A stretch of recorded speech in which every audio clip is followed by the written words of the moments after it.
Menteri Rangba Khuborjylla Konrad K. Sangma hakakat artrik uleber hajar pusau ulaong baka Citizenship Amendment Act CAA kanum don jingkita satya yaka Meghalaya na babaro kijaka bahab hapo put usam jongka kernit ka bahanriu lani 6th schedule kinlait na Khubor trekam jongka tekaan.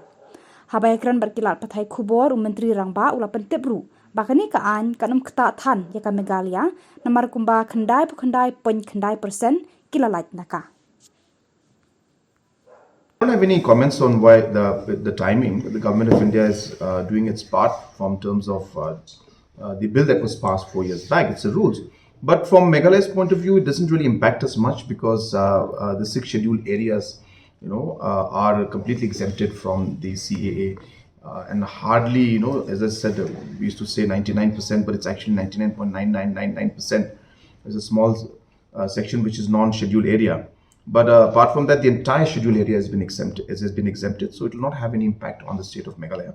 But as I said, the question of government of India coming up with rules, those are procedures that are followed by government of India. So I don't. We're not understanding what this whole thing is. There is hardly municipal area of 2 to 3 or this entire European ward of 2 square kilometers or 1 square kilometer, whatever it is. It's really not a big impact. The entire rest of the state is exempted from it. So I think we are looking at that one dot which is there and not realizing that the rest of the 99.999% is not included. That's what is important to note.